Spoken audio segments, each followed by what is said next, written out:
Continue previous story. Holding the pain in his feet, Master Mufing felt confused. Nifin immediately went inside to his kitchen and closed the door. While Nifin wasn't there, King Yun put on her evil face and scolded his dad. Master Mufing scared and asked King Yun to listen to his explanation first. Master Mufing said that an expert like Master Nifin must have returned to modesty and may have accepted the great truth. Either mortal or immoral were just the same for him. There was no difference. Still, King Yun couldn't accept that excuse. She pulled out a knife she was sharpening, showed it to her dad. Master Mufing pushed away the knife and said that treasure and ordinary things are no different in Nifin's view, but still the immortal loved money. He kept explaining to King Yun. After all those words, Master Mufing now realized that Nifin would light the firewood and they should do something to help him. Nifin was seen to wash the vegetables he prepared to make soup in the kitchen. Suddenly, Master Mufing and King Yun came to him. Nifin surely asked why did they come to the kitchen. Master Mufing proudly said that he couldn't just sit and watch, so they both would help Nifin to cook. It turned out that Nifin didn't ask for Master Mufing's help to cook, but to chop the firewood in the yard using the demon's sword instead. It was only been a few sword slashes. Master Mufing already seemed exhausted. Seeing that making Nifin asked Master Mufing no to force himself. Master Mufing changed his exhaustion expression and said that wasn't a big deal. He wasn't exhausted at all. Master Mufing said to himself that it was indeed no problem unless the firewood he chopped was the spiritual wood and the sword he used to chop was a fallen demon's sword. With an intimidated look on his face, he continued, it all made sense. There was no normal things in Nifin's house. The fallen demon's sword had always been thirst for blood since its birth. According to legend, obtaining it would be equivalent to being granted the supreme blessing to become a realm demon, and no more darkness in the sword, only the purity that flowed within.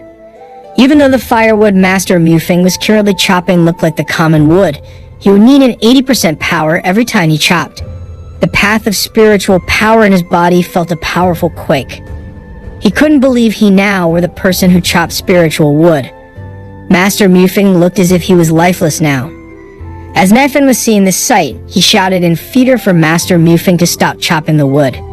Even so, in a sort of in-between state, Master Mufing said that he was all okay. He couldn't humiliate himself in their first meet, he would still be able to do that. Master Mufing was really down to see his pathetic self. Nifin asked Master Mufing to take a rest. Eagle mushroom soup will be ready soon. Do not force yourself. With caution, Master Mufing understood and thanked for Nifin's understanding. Nifin went back inside his house to finish his cooking. Yet Master Mufing just realized something. Eagle mushroom soup? He then understood it was the eagle in question that won the Silver Moon Demon King. He just sensed the demonic aura of the Silver Moon Demon King around. Master Mufing felt pressured, but he tried to deny it. It was impossible. How would Nifin do that? It looked very cruel. Not long after he tossed away his thoughts about the cooked Silver Moon Demon King, suddenly Nifin came, bringing eagle mushroom soup, which there were the head, legs, wings of an eagle in the soup, making Master Mufing almost dead. He screamed inside, wasn't that the real Silver Moon Demon King? Nifin told Master Mufing and King Yun if poultry soup was good for the body. Master Mufing felt exhausted from a small work, whether his health condition was not okay. It was better for Master Mufing to take the soup to recover his strength. If there were old wounds, he could observe them. If Nifin could heal it, then Master Mufing would no longer in exhaustion after chopping some woods. Master Mufing turned into stone inside. He felt useless. He couldn't do such ordinary thing like chopping the firewood. He should find a way to repay his kindness. Otherwise, he would fear that his fate with Master Nifin would be over. Also, the smell of eagle mushroom soup was so delicious he couldn't concentrate. Just by smelling the soup, they seemed delighted. Apparently, Nifin didn't miss to add jelly to the soup, making Master Mufing and King Yun stood still. Whispering to her dad, King Yun said that there was a rumor that Silver Moon Demon King was missing, but the soup. King Yun didn't continue her words, and Master Mufing smiled and said that spiritual wood was used as firewood, dragon fireball as fuel, spiritual water as soup, rare medicinal herbs as a complementary ingredient. Sworn ice was also used as supplementary. Nifin boiled Silver Moon Demon King as well. It was just beyond their wildest dreams. They would probably not believe if they had reached the pinnacle of life after death. Nifin, who had been observed by Master Mufing, accidentally poured too much jelly. Nifin handed a bowl of soup to Master Mufing to eat immediately. Master Mufing received the soup and would eat real soon. He kept looking at the bowl of soup in his hand, and he found cooked head of Silver Moon Demon King appearing in it, making him all silence. He then changed his expression to a passionate one to eat his soup. He said to himself that he apologized to the Silver Moon Demon King since his appearance was currently very tempting to his tongue. Master Mufing immediately gulped down his soup and felt a great sensation. His surroundings turned into a seaside scene. Master Mufing felt that it was a Taoist flow, the real strong one. He also felt the expansion of his spiritual power from Danshin. He thought it could be exploded any time. As he ripped his clothes, Master Mufing said that he wanted to be Master Nifin's carpenter for the rest of his life. Actually, it was all just happening in Master Mufing's subconscious. Seeing her father, who seemed to be out of his mind, King Yun was astonished. King Yun had a thought that there were a lot of rare ingredients used in the eagle mushroom soup. She believed that it was impossible for the whole immortal cultivator realm to find more precious thing than this soup. She was worried if her cultivation would be able to withstand the soup's power. King Yun scooped up the soup and put it in her mouth. Instantly, she entered into her subconscious. She was in the seaside and said that the Taoist flow was really strong there. Not only the Taoist flow, was also the delicious taste of the food. A warm feeling wrapped around her body. Suddenly, she felt hot that it melted her clothes. King Yun just realized somebody next to here. Her dad wore nothing. Back to reality. Nifin asked them both about the soup, whether it was tasty. They both slammed the bowl on the table and said in unison that the soup was truly great. Nifin was grateful that the taste suited their palate. Master Mufing thanked Nifin for the meal. As it was their first visit, Master Mufing brought Nifin a little gift. Nifin was excited, but he was shy. Nifin said that they were too kind. However, Nifin asked them to show the treasure they brought. Master Mufing reached into his sleeve and said that he indeed brought that precious treasure. It was the treasure of Lingyun Immortal Pavilion that had been passed down from generation to generation, a proselytizing relic of the entire Lingyun Pavilion Master. It was a sign of kindness from Lingyun Immortal Pavilion. Nifin asked whether it was a crystal ball. But all of a sudden, the crystal ball emitted light and displayed the monitor screen, a monitor showing a lecture from the master of the Immortal Palace Lingyun. Upon seeing it, Nifin had an astonished expression. It was explained that it was a missionary relic and a symbol of highest priority of Lingyun Immortal Pavilion that almost all pavilion masters had. Missionary imprints could be formed and printed in the form of missionary relics. It could capture what was in one's mind. Master Mufing asked Nifin not to mind accepting it. Nifin asked whether the crystal ball was a TV. Master Mufing, of course, asked back what the TV was. Nifin explained that TV was a special product from his hometown. A box that could display an image, that TV could display a program and allowed the viewers to observe about the events that happen in the world in their house comfortably. Nifin loved to watch cultivation series on TV. Master Mufing and King Yun misunderstood upon hearing Nifin's words, and surely they couldn't understand all the explanation about TV that had exploded their head. Too much information received. King Yun asked her dad whether it was all about Immoral Realm. Master Mufing thought so, and the TV thing Nifin talked about was a magical item at a higher level than a missionary relic or crystal ball. Compared to the missionary relic or crystal ball of Lingyun Immortal Pavilion that could just record the experiences, the TV could accommodate it and displayed all of supernatural power you could choose at will. Master Mufing was completely desperate. He was determined to do his best to repent for his mistake of not being able to cut wood properly. He didn't expect, even though he had brought a missionary relic, it meant nothing for Nifin. Master Mufing thought that his relationship with Nifin was over. Nifin held that missionary relic and said it was really nice and very handy to carry around. But why did its program just like an online class? After watching the online class, Nifin felt his stress coming on. Could he change the program? It seemed that Nifin had deleted the whole contents of missionary relic all of a sudden. It left Master Mufing in shock. The missionary relic contained a millennia-old relic of Lingyun Immortal Pavilion and is simply deleted by Nifin. Nifin innocently asked how to record the image. Master Mufing fixed his expression with a smile, explained to Nifin how it worked. All that Nifin had to do was to think of something in his mind, and it would be recorded automatically. With a grim look on his face, Nifin laughed and said, "How about that?" However, Nifin dropped his hidden intentions. He said to himself that he actually wanted to try whether he could project some nice pictures, but it didn't matter. He didn't want to scare Master Mufing and Chin off later if he did save the pictures. Nifin tried other pictures to be recorded, which was the TV series he had already watched. It was Journey to the West. Master Mufing and King Yun were stunned to see it. They misunderstood that was the real immortal realm. They really couldn't believe that what they just saw was the ancient immortal realm. As they both were in shock, Nifin only regretted that the screen displayed by the missionary relic was too small. It might be more fun if seen on IMAX. Upon hearing Nifin's words, Master Mufing and King Yun screamed out that they were satisfied just to watch that. Master Mufing inwardly said that he didn't expect to see the immortal realm by his own eyes. It really was an incredible experience. Nifin thanked them for the gift because it was a great item. After the show, Nifin asked them to wait for him in the front yard while he would be cleaning the table and so on. Master Mufing and King Yun thanked him for the kindness. Nifin, who took the soup away, made Master Mufing ask what Nifin would do with it. Nifin said that he would throw it away. As they heard his words, made them both shout for Nifin not to throw the soup away. Nifin said that the evil was too big, they couldn't finish their food. It wouldn't be good if it was stored for too long. So he decided to just throw it away. Day and Blackie had the meal as well. It would be great if there was a refrigerator to keep the food.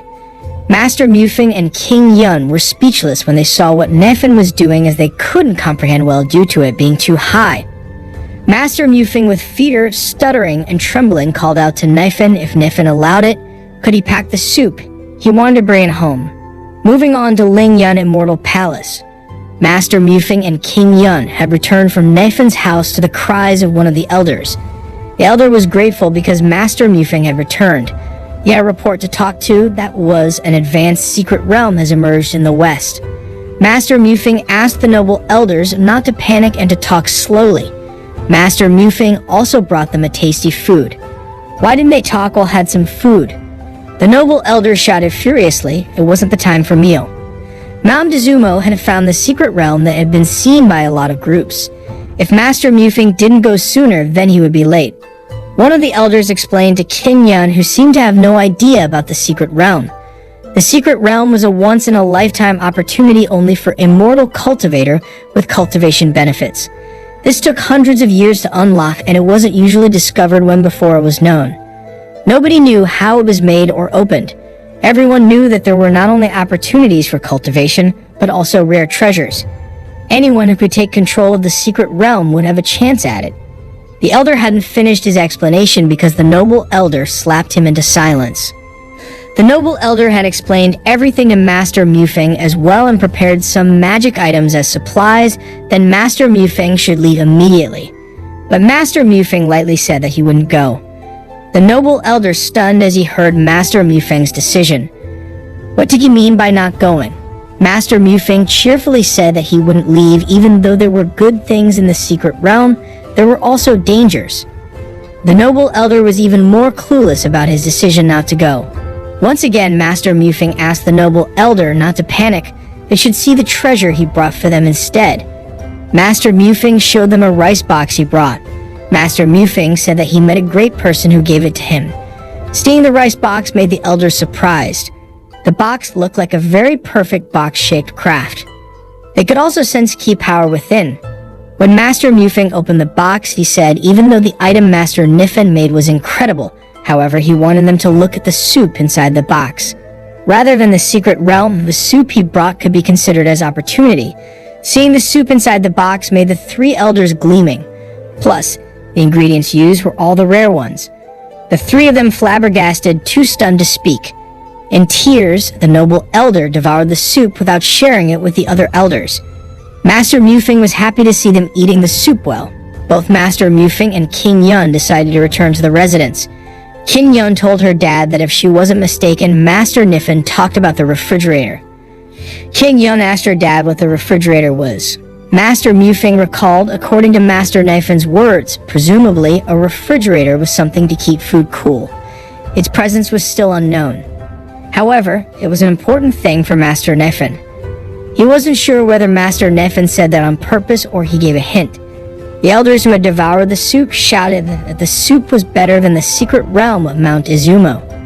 Master Mufing stopped his steps as he heard that and came closer to the elders. Master Mufing happily asked whether Mount Izumo was a snow-capped mountain on the west. The elders confirmed it. It was a snow-capped mountain. Master Mufing understood his heart was truly full of victory. He believed that Master Nefin not only knew about the presence of the secret realm, but also discovered the treasure within the secret realm. Master Mufing proudly said that it was a blessing for him to be able to help Master Nefin. Therefore, he would go to get the refrigerator. In a flash, he darted away to the secret realm. Initially, Master Mufing didn't want to go. However, after hearing Nefin's words about the fridge, he finally decided to go to the secret realm to obtain the fridge. The fridge referred to was certainly different from the one Nefin referred to. The scene was back to Nefin's house at the backyard. There was Day, who seemed to be struggling and thinking hard. It turned out that Day played chess alone. Nefin suddenly came and surprised her from behind and impressed because Day had finished playing chess. Day stammeringly said that the inspiration came all of a sudden and she didn't know if she made the right move. Nefin patted Day on the shoulder, saying that he was more than happy if Day could play it and got it right. Chess game was the question presented by the system at that time, Nefin added. He just stared at it, and it took a while for him to solve it. Nefin continued with a gloomy look on his face, even though he didn't know the prize for finishing the chess was household items, such as pots and pans. Now, since Day had been able to finish it, Nefin would give her a present. Day sadly rejected it because staying with Nefin alone made her happy. She didn't deserve to receive a gift. However, Nefin was upset since Day rejected. Nefin said sincerely and with a smile that he had lived alone in that isolated courtyard of the residence for many years. He should thank Day for her presence for being by his side. Meanwhile, Master Mufing was shivering from the cold so that his face was pale, as he was currently in the northernmost part of the snowy region, Mount Izumo. Not long after, the elders arrived to shelter him. If Master Mufing couldn't withstand the cold, it would be better to go back, because Mount Izumo was cold areas. Master Mufing had been living in the south for years. It was normal that he couldn't be in a cold area like that. Master Mufing refused it adamantly. He confidently said that he wouldn't be back. He planned to finish the secret realm. How could he go back? Shortly, they had reached the entrance of secret realm, but a chessboard was seen covering it. Master Mufing asked whether it was the secret realm. The elder confirmed it. The secret realm had been open for days. However, nobody had managed to finish the game yet. Many of them were trying to finish, but they got hurt and failed instead. Still shivering, Master Mufing looked at the chessboard. He recalled that it looked similar with what Master Nefin had. It made him misunderstood. He thought that everything was related to Master Nefin. He confidently said if he might be able to finish it, but everyone underestimated him and told Master Mufing to just give up. Everyone doubted him. A man suddenly approached Master Mufing. He was Taoist King Yan.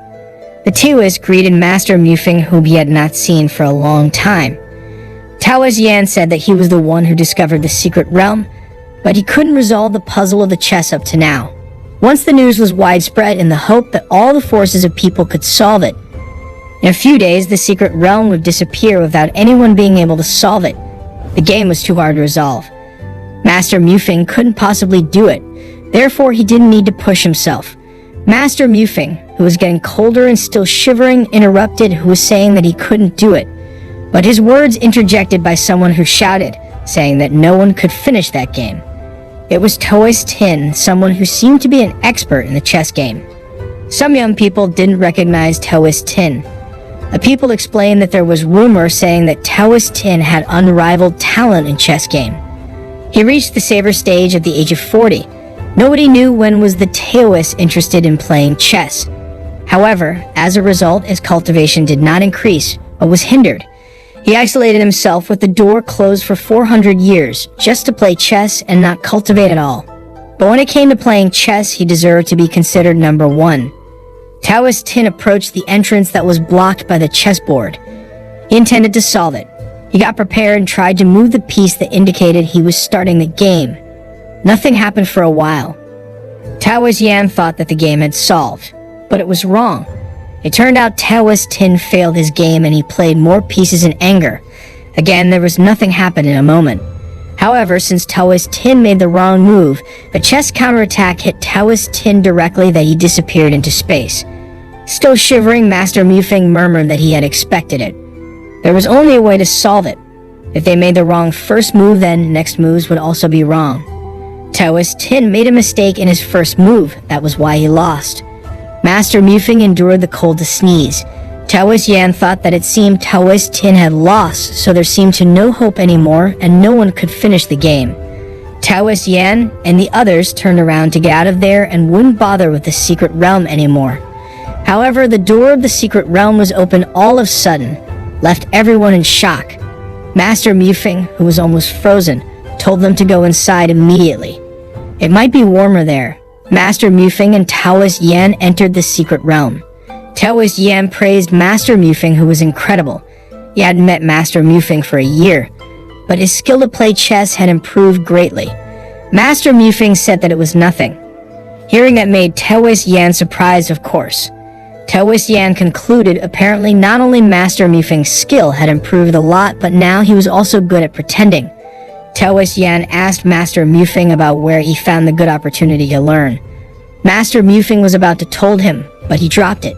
He mumbled he thought Master Nefan would rather to keep quiet and his whereabouts shouldn't be known. So how she responds to that question? One of the elders on the back said that the family of Ling Yun and Mortal Pao Lin was good at gardening, but not at playing chess. Even Taoist Tin couldn't finish the game, but how could Master Mufeng do so? It seemed Master Mufeng just being lucky. The other elders got upset and asked him not to say that. What if Master Mufeng got mad? However, Master Mufeng didn't seem to be angry. He turned around and gave his thumbs up saying that was true. He was just lucky. He just tried and didn't think he would make it. Everyone felt envious by Master Mufeng's fortune, but it seemed not with Taoist Yan. With a wicked smile on his face, he said that it was interesting. As they entered the cave deeper and deeper, the wind and the cold were getting more intense. Master Mufeng said to Taoist Yan if he was hallucinating as it got even colder inside. Taoist Yan told Master Mufeng that he wasn't delusional, it was indeed colder. Taoist Yan asked Master Mufeng to turn around just to find out the elders had frozen from the cold. Master Mufeng was panicked. Had they all frozen to death? How about him? Would he also die there? Taoist Yan said that they did nothing because the items in the secret realm were not items that could be possessed by ordinary people. Such small sacrifices were necessary. Taoist Yan suggested them both to go deeper inside.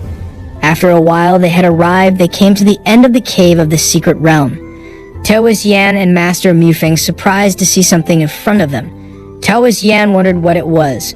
There was an ice crystal on the altar that could be reached by climbing the stairs. Taoist Yan said that was the treasure in the secret realm. Master Mufeng was even overjoyed by himself, saying that he finally found a fridge Master Nifin wanted. Taoist Yan, surely confused by the word fridge mentioned by Master Mufeng. As Master Mufeng was really happy with his silly antics, Taoist Yan, who looked at him muttering whether Master Mufeng was a dumb or his brain had frozen, or he maybe was hypothermic, that he was talking nonsense. Taoist Yan said that the crystal was capable of freezing the living as well as anything else. Master Mufeng had reached the altar and came closer to the ice crystal. As he saw it, he asked whether it was called a fridge. If he brought it Master Nifin, he would definitely be happy.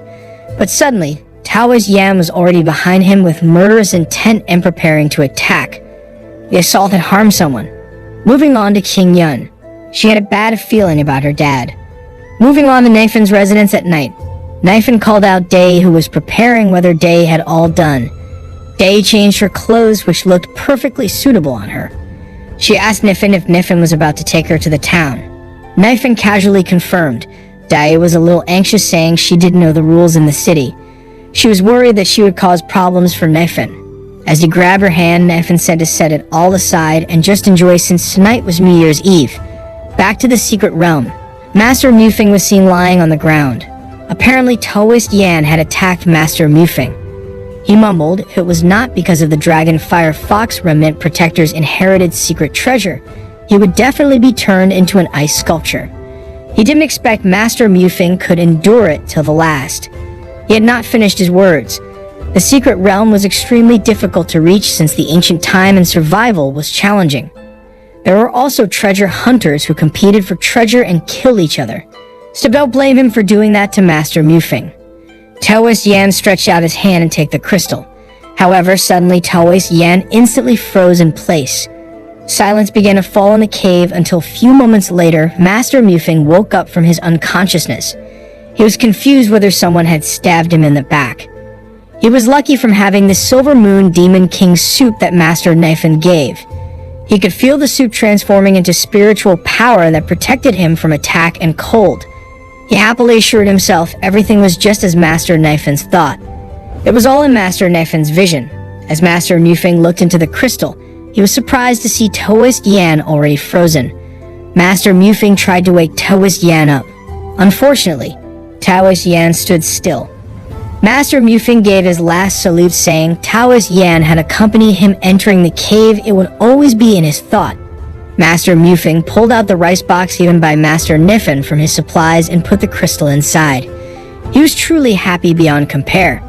He mumbled. Master Nifin gave him the rice box, and it turned out to be the place to store the fridge or the crystal. A truly genius. Master Mufing immediately left the place, as well as Taoist Yan. As Taoist left behind, Taoist Yan, who was trapped in the ice, instantly crying. Moving on to a town regularly visited by Nifin at night.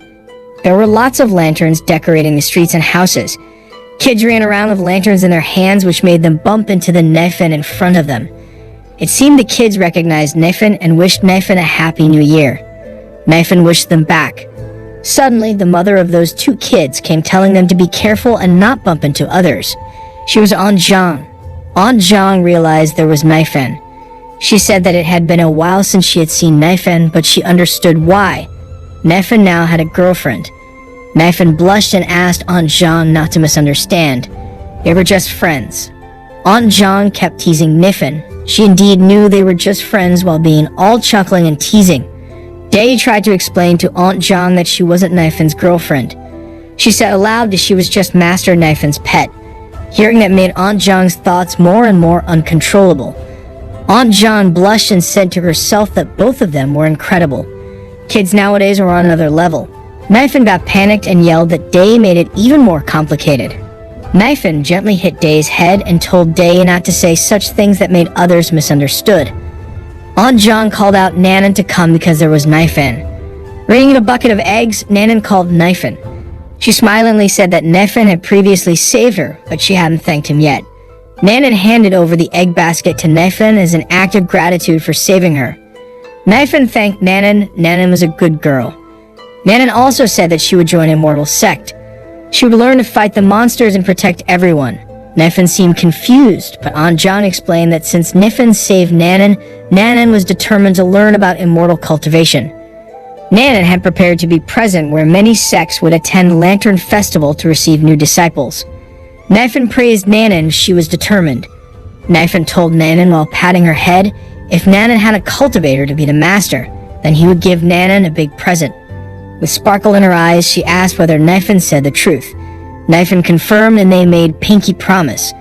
Now the night was growing old and fireworks were set off to mark the beginning of the new year. Everyone enjoyed the incredible sight in the air as well as Nifin and Day. Day was really impressed. She asked whether it was called as immortal firework. Nifin confirmed, and in his hometown the air pollution was so bad that fireworks were banned. Nifin flirted, saying that Day was prettier than the fireworks. Day looked down and said that Nifin should not make her blush. They continued to wander around. Day saw a place and asked Nifin what place was that. It was a brothel where there were lots of couples in love. Nifin's face turned, asking if Day was interested in such place. Day thought she smelled something familiar in that place. Nifin got more panicked and told Day not to be interested in such place. That was the place where adult men and women met to discuss about their relationship. Day didn't understand the relationship word. Nifin took Day away and told that it was a dangerous place, so Day shouldn't come closer. Of course, Day misunderstood. According to Nifin, it was a dangerous place, so it was indeed dangerous. She wouldn't ask anything about it anymore. It turned out what Nifin said really happened. The brothel was dangerous. A female worker's body who worked at the brothel suddenly dried up as if she lost her life force to something. which sent the woman straight to her death. There was a flaming red-eyed figure behind her, a man who looked like a demon laughing because now was the time to do something very important. The demon immediately left the brothel heading somewhere, moving on the scene where Nanan enjoyed the wonderful fireworks show by herself. Suddenly, there was a people who shouted telling anyone who wanted to sign up should come closer. Nanan didn't know what to sign up for, but she seemed interested. If Nanan was interested, it was an admission to become a disciple of the cultivator sect. Back to Naifan and Day, which walked through the city at night. Naifan showed and introduced everything Day wanted to know. Naifan unintentionally met Nanan along with a pretty woman. She introduced the woman who was with her. She was her master. Nanan had joined the Immortal Cultivator sect, so she would be Immortal Cultivator in the future. Naifan praised Nanan for her hard work in finding sect to join. Nanan was laughed at by the people around her for joining this sect, which it was Golden Lotus sect, a small nasty sect. Everyone laughed at Nanan. It was only Golden Lotus sect which took disciples with low-level spiritual roots. Seeing Nanan in a daze, Naifan asked what happened to her. Nanan said everyone told Nanan that she was the one with low level of spiritual roots. Perhaps when she reached cultivation, there would be nothing for her to cultivate. Nanan sadly continued despite the fact that she had found a master who was willing to accept her. Seeing that Nanan was gloomy, Naifan tried to cheer her up. Naifan said still, Nanan's master selected her for her talent. Nanan was even stronger than Naifan. As he had promised, Naifan gave a small gift to Nanan for finding a master. Naifan then pulled out all of his stationery while writing something down. Naifan told Nanan that he wasn't like her. He was just a talentless mortal, therefore he didn't have the spiritual root. He couldn't give Nanan something precious. Naifan passionately wrote down the breath of words and he would give it away to Nanan. In the distance, there was an exploding light that seemed to be coming from where Naifan was writing the breath of words. Apparently King Lu and Taxu saw the light direction and instantly surprised. King Lu asked what kind of spiritual energy he felt was. It turned out that the demon man was also there, witnessing the light from a pavilion rooftop. With an evil smile, he said that it seemed interesting. Naifan wrote 4 verses of poetry and finished it. People who were still amazed by the light that appeared earlier became confused whether it was a new firework this year. Seeing the words Naifan wrote down, Day said to herself many people were doing immortal cultivation that had a long life. Naifan's words meant that Naifan wanted Nanan to cultivate Tao. Meanwhile, Nanan's master seemed shocked at what happened. She wondered who the young master was. King Lu and Shai Yu apparently were there and realized the source of the spiritual energy came from Naifan. Naifan handed the script to Nanan, saying that Nanan should work harder. Nanan happily thanked Naifan for the gift. Now Naifan realized that there were King Lu and Shai Yu. Naifan said to King Lu if Nanan was a new cultivator in Immortal Dynasty. If he didn't mind, Naifan asked Kin Ku to take care of Nanan. Upon hearing Naifan's request, King Lu stunned. Naifan realized his rudeness and said if he was going too far, and if King Lu didn't object, he would come to visit. King Lu immediately grabbed Naifan's hand, saying that there was no need to be hesitant. Leave it to him. Naifan politely said to King Lu, the immortals, and the others to continue their talks. His immortal would leave first. Naifan said goodbye. King Lu, who was a king, bowed down as he saw Naifan leave. Again, Nanan's master left in shock, seeing a king even bowed down respectfully to that young master. Realizing her master looked pale, Nanan asked if she was okay. While looking at Nanan, the master of Golden Lotus sect screamed internally, who was this kid she had just accepted as a disciple. After Naifan left, King Lu sighed deeply. He told Shai Yu, when Naifan was serious, he became scarier. He glanced at Nanan, saying that what had been given to Nanan was the breath of words. He terrified to think it might be the highest treasure owned by the dynasty. It was much better than anything he had ever seen. Shai Yu Day that Naifan gave it to the little kid who had a low level of spiritual root. King Lu reprimanded Shai Yu not to call Nanan as someone who had a low level of spiritual root, since Nanan had received Naifan's help. Even Pig could be a successful cultivator if it got help from Naifan. King Lu asked them to do what Naifan had requested and would discuss with the master of Golden Lotus sect. Suddenly, something flew away, approaching over King Lu that looked like the demon man. King Lu got panicked as he sensed the demon man's presence and shouted who there was. It turned out that the demon man kidnapped Nanan and took her away. King Lu, who realized that the Demon King was a demon Taoist, screamed frantically at the top of his lungs. Yu, who also acknowledged it, said that whoever caught by Demon Man wouldn't come back alive. Yu asked her dad, Nifin just told them to take care of Nanan, so what should they do? King Lu got more panicked and cried, telling them to go after the Demon Man. The Demon Man took Nanan away from the crowd. Nanan, who had been released from his grip, murmured, "Kill." The Demon Man picked Nanan like a little kitten, asking what was Nanan murmured. Nanan screamed if the Demon Man was about to eat her, then did it immediately.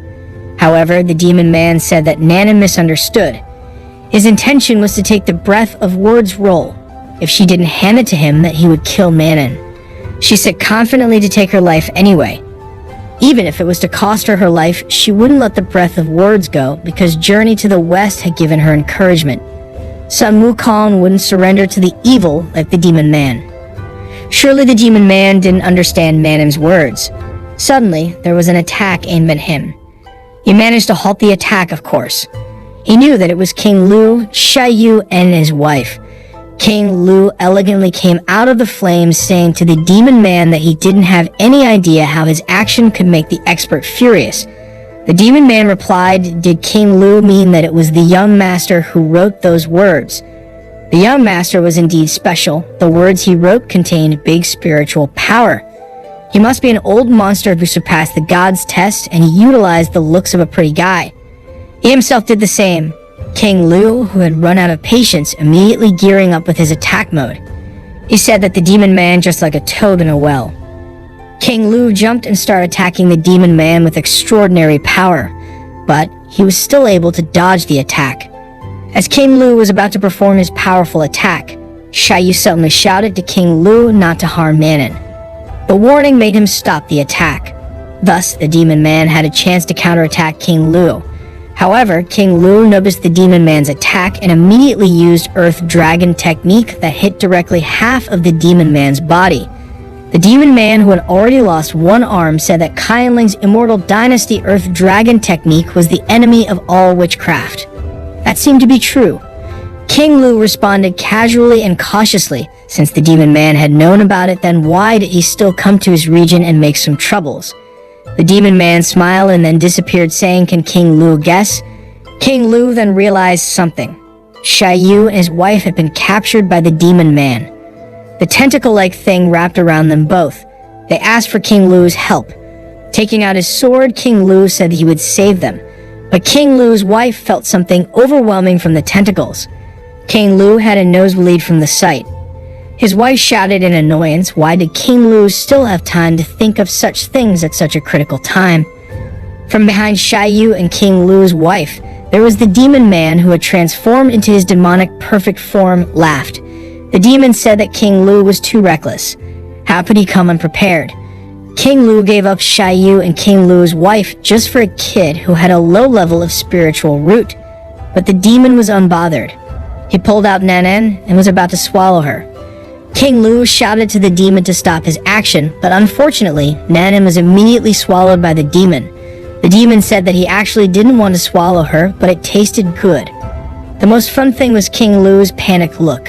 He loved it the most. Inside the demon's stomach, Nanan realized she had been swallowed by the demon along with the breath of words roll. She was sorry since she just joined the Golden Lotus sect, but was soon devoured by monster. She hoped she could be a strong, immortal cultivator in her next life and to protect Nifin. Something suddenly happened which surprised King Lu and everyone. The demon noticed something was wrong in his stomach. A hole appeared in his stomach from the inside and a person appeared. The demon panicked, asking who the person was. While Nanan, who was still inside the demon's stomach, said, God. The person who appeared from the demon's stomach just said a thing disappear, which vanished the demon instantly. Yu and her mother also released from the demon's warp. Seeing the person who helped them, they seemed confused who the person was. King Lu approached them and said that person was a manifestation of the Taoism. Thoughts could be real, words could be rules, strokes could be spring and autumn, and colors could set the sun and moon. The person was Xian Yi. Nanan and Xian Yi's arms asked about the demon's whereabouts. Xian Yi looked up at the moon and found that the demon had run away. The demon had returned into the Demon Man form. He was panicked and flew away in a full speed to avoid death. He had no idea how the breath of words could turn into a god. Xianyi didn't seem to let the demon man escape. She let her power out and captured the demon man. The demon's foot was caught, made him panic even more. He screamed to let him go. He begged for mercy, but it was ignored by Xianyi. The demon man who had been in front of Xianyi and Nanan immediately burst into tears. He apologized, everything was his fault. He would be willing to become the expert's slave. He continued to seek mercy.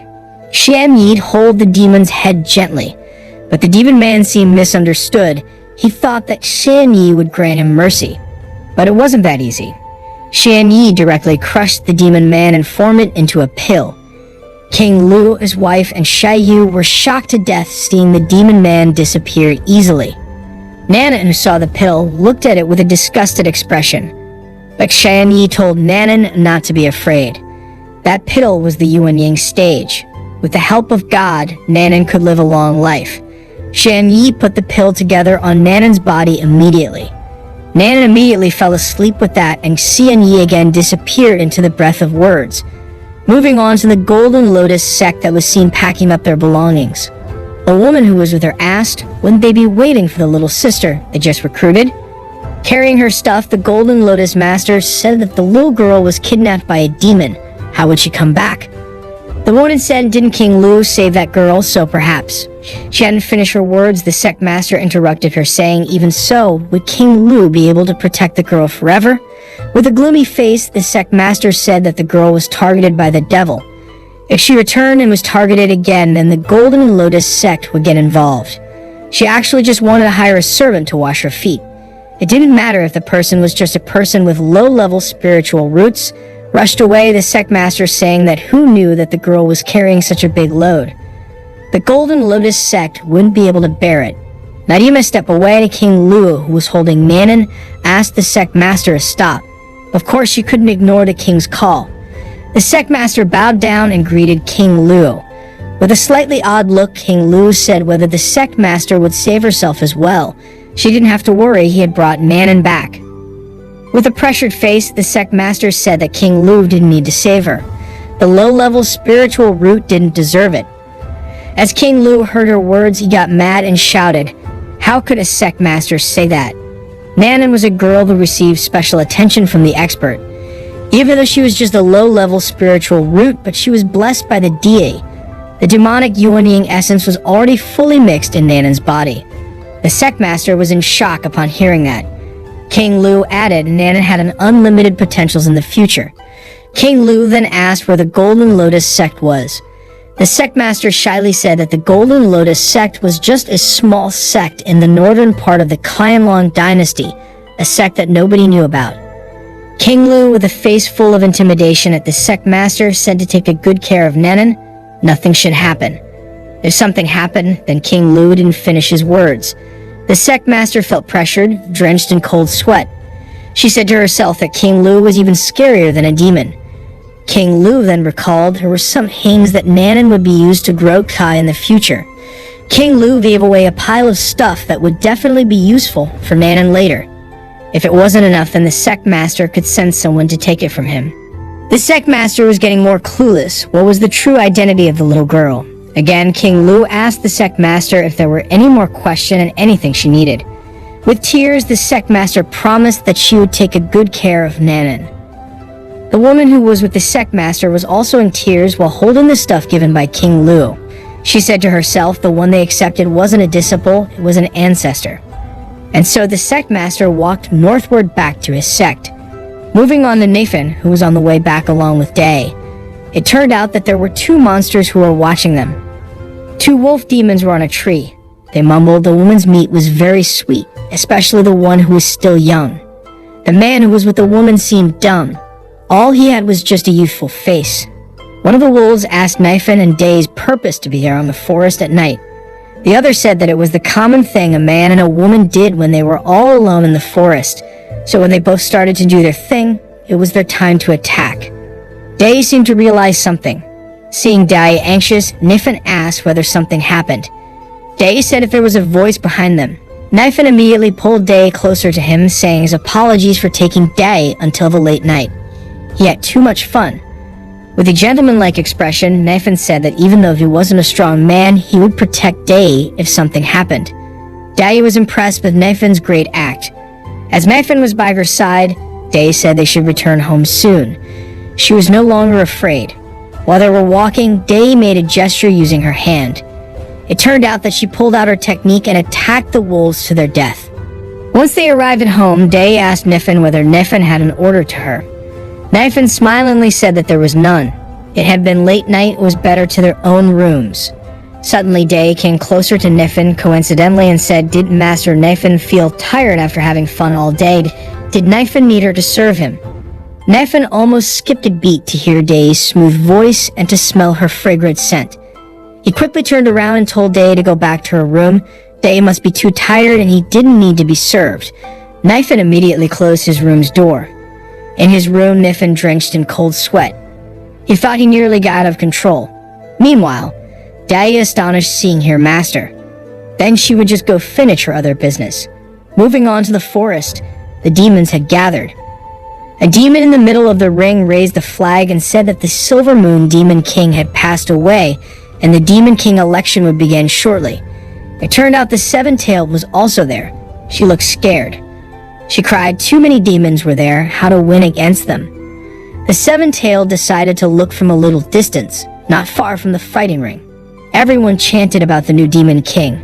While engrossed in the battle arena, the Seven-Tailed was surprised by a bird demon who came out of nowhere using a wheelchair. The bird asked whether the Seven-Tailed came to participate in the Demon King election. She said languidly that her sister pushed her to participate. The bird initially didn't understand, but when he realized the number of tails belonging to the Seven-Tailed, he was shocked to death. He chuckled, saying that the Seven-Tailed wasn't bad, as she got higher cultivation at such a young age. Growing well, perhaps she would become the new Demon King. The Seven-Tailed cried and said to herself she couldn't tell the truth. She indeed came to become a Demon King. In the battle arena, the demons still cheering to elect the new Demon King. A demon elder asked them to be quiet. The Silver Moon Demon King had been no longer here. Were they trying to be the new Demon King? Did they think everyone could become one? The demon elder shouted, and the Silver Moon Demon King was around. He was the advisor. Today he came to welcome the rise of the new Demon King. He asked the challengers to come and fight. Seize the throne with blood, don't be afraid to die. The Seven-Tailed shivered to hear the encouraging words. In the middle of battle arena, a demon elder introduced the White Tiger Demon. He said, when the Silver Moon Demon King was alive, he was in the same position as him. A one-claw attack with the power to crush large rocks, a hand that could break mountains, the strongest in the western forest, White Tiger Demon King. The bird who was with the Seven-Tailed said the White Tiger finally came. The Seven-Tailed wondered if the bird knew him. The bird told the Seven-Tailed White Tiger was scared of the Silver Moon Demon King since he could fly. But when it came to power, White Tiger Demon King was the strongest among them. Chuckling, the old bird said if White Tiger became the Demon King, would they both agree? The two of them in question was still unknown. Back to the battle arena. Suddenly, something happened that surprised White Tiger. Another demon entered the arena. It was Silver Lion Demon King, the strongest in the southern forest. With a deep voice, Silver Lion requested to be included as the Demon King candidate. Not long after, a demon also came to request to be included in the election. It was the Bear Demon. He asked to be included in the list as well.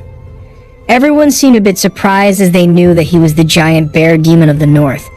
The old bird who was with the Seven-Tailed chuckled. He said that everyone had come. It would be more interesting. If the three of them participate, then the weak demons wouldn't dare to participate.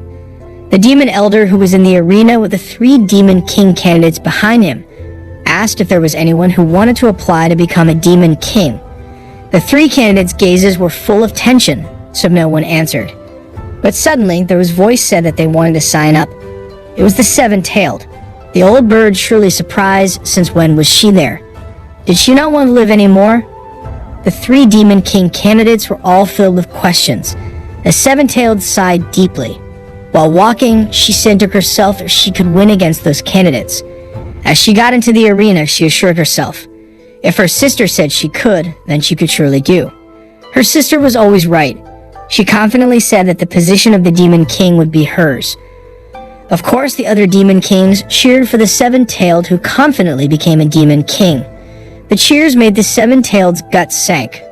The Demon Elder asked everyone to be quiet because in the battle for the throne of the Demon King, all were welcome to participate, no exception. Since the challengers now were complete, now the battle was about to begin. The last one standing would be crowned as the Demon King. Trembling, the Seven-Tailed assured herself that her sister said that she could, and she seemed to be able to do so. White Tiger attacked first by destroying the arena. Silver Lion and Giant Bear weren't affected at all, but the Seven-Tailed was slammed into a tree. She screamed if it wasn't what her sister said. White Tiger continued to unleash his power to show his superiority among them. The gust of wind from the White Tiger's attack knocked them over, while the Seven-Tailed was still trying to escape the oncoming attacks.